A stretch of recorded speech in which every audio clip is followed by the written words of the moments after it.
Okay, इस question में ऐसा बोला हुआ है कि हम इस पिस्टन को पहले प्रेस कर रहे हैं नीचे की तरफ और ये क्विकली कर रहे हैं। तो देखो, क्विक प्रोसेसेस जो होते हैं उनमें जो गैस है उसको हीट एक्सचेंज करने का टाइम नहीं मिल पाता है, तो क्यू की वैल्यू ज़ीरो होती है। ये एडियाबैटिक प्रोसेस होता है। तो पहला प्रोसेस एडियाबैटिक है। फिर उसके बाद बोला है कि यहाँ पर इसको सेम वॉल्यूम पे मेंटेन करके आराम से हीट एक्सचेंज करने के लिए टाइम देते हैं ताकि बाहर का हीट टेम्परेचर अंदर भी आ जाए। तो बाहर हमारे पास 0 डिग्री सेल्सियस का एक मिक्सचर है, आइस वाटर मिक्सचर। शुरू में अंदर की गैस भी 0 डिग्री सेल्सियस पे थी। एकदम से जब प्रेस करते हैं तो यहाँ पर टेम्परेचर बढ़ जाएगा। फिर हम इसको कूल ऑफ होने के लिए टाइम दे रहे हैं। फिर उसके बाद वापस इस पिस्टन को ऊपर खींच के ला रहे हैं स्लोली। जब स्लोली खींच के लाते हैं तो वैसे केस में यहाँ पर हीट एक्सचेंज होता रहता है आराम से और अंदर का टेम्परेचर मेंटेन रहता है, same as the outer temperature. तो फर्स्ट प्रोसेस एडियाबैटिक है। उसके बाद जब इसको कूल ऑफ होने का टाइम दे रहे हैं वो आइसोकोरिक प्रोसेस है, कांस्टेंट वॉल्यूम पे। फिर जब हम इसको वापस एक्सपैंड कर रहे हैं वो हम कांस्टेंट टेम्परेचर पे कर रहे हैं, तो वो आइसोथर्मल प्रोसेस हो गया। सो यहाँ पर साइक्लिक प्रोसेस बन रहा है हमारे पास एक। सो इस साइक्लिक प्रोसेस को सबसे पहले अगर हम पीवी ग्राफ पे प्लॉट करें, पीवी, तो let's say this is the initial state, this is the initial volume and this is the initial pressure. तो देखो, पहले हम इसको कंप्रेस कर रहे हैं तो हमें वॉल्यूम डिक्रीज करनी है। तो कंप्रेशन के टाइम एडियाबैटिक का कर्व ऐसा कुछ होता है। तो यहाँ पर एडियाबैटिक कर्व बना दो, समथिंग लाइक दिस। तो यहाँ पर ये नई वॉल्यूम हो जाएगी V2 और नया प्रेशर हो जाएगा P2। अब देखो, यहाँ पर अंदर प्रेशर बढ़ चुका होगा, टेम्परेचर भी बढ़ चुका होगा, प्रेशर भी बढ़ चुका होगा। PV power gamma is equals to constant होता है। गामा एक पॉजिटिव नंबर है, तो अगर वॉल्यूम घटेगी तो प्रेशर को बढ़ना पड़ेगा।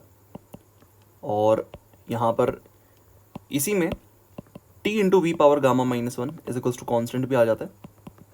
तो अगर गामा की वैल्यू 1 से बड़ी है, जो कि होती है हमेशा, तो वॉल्यूम की पावर पॉजिटिव है, विच मीन्स अगर वॉल्यूम घटेगी तो टेम्परेचर को बढ़ना पड़ेगा। सो जब तुम इसको एकदम से नीचे प्रेस करो टेम्परेचर बढ़ जाएगा और प्रेशर भी बढ़ जाएगा। तो प्रेशर बढ़ चुका है, वॉल्यूम घट चुकी है। अब देखो, इसको हम ठंडा होने के लिए टाइम देंगे। एक आइसोकोरिक प्रोसेस होगा, आइसोकोरिक मतलब वॉल्यूम कांस्टेंट। तो यहाँ पर टेम्परेचर घटेगा क्योंकि बाहर 0 डिग्री सेल्सियस, अंदर ज़्यादा टेम्परेचर है। PV is equals to nRT। Volume constant है ड्यूरिंग दिस प्रोसेस, जब हम इसको ठंडा होने का मौका दे रहे हैं, और टेम्परेचर घटता जाएगा तो प्रेशर घटता जाएगा। तो यहाँ पर नीचे की तरफ हमें लाइन बनानी पड़ेगी। आइसोकोरिक प्रोसेस, वॉल्यूम नहीं बदलने दे रहे हैं सेकेंड प्रोसेस में, जब हम इसको कूल ऑफ होने का टाइम दे रहे हैं। तो ऐसा कुछ आएगा। ये हमारी इनिशियल स्टेट है, यहाँ पर this is the initial state. ये बीच में एक इंटरमीडिएट स्टेट, फिर एक और बीच में इंटरमीडिएट स्टेट। अब हम क्या करते हैं, इसको यहाँ से वापस original volume, original temperature which implies original pressure तक लेके जाएंगे आइसोथर्मली। तो अब बस यहाँ से यहाँ तक आइसोथर्मल कर्व बना दो। एक आइसोथर्मल कर्व ऐसा कुछ होता है। सो यहाँ से यहाँ तक हम ऐसा कर्व बना देंगे। This would be the plot.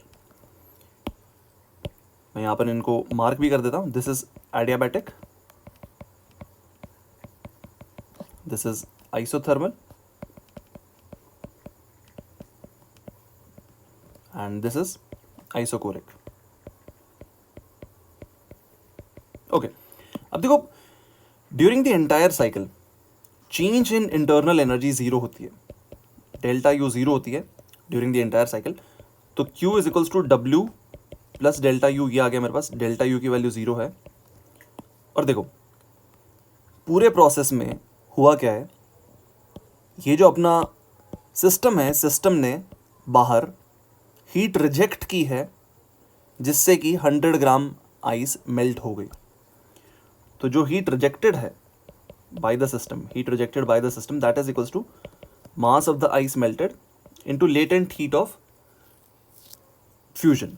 Okay, latent heat of fusion, जहाँ पर basically the amount of heat required to melt 1 gram of ice at 0 degree Celsius. तो ये कितना आ जाएगा हमारे पास, दिस इज 8000 कैलोरीज। ओके, तो क्योंकि यहाँ पर Q is the heat given to the system, तो यहाँ पर -8,000 लिखना पड़ेगा हमें, -8,000 calories, that is equals to the work done by the gas. अब यहाँ पर सवाल में क्या पूछा है, how much work is done on the gas, हमारे पास work done by the gas आ गया, तो work done on the gas इसका नेगेटिव होगा, तो work done on gas is equals to +8,000 calories, this is the answer.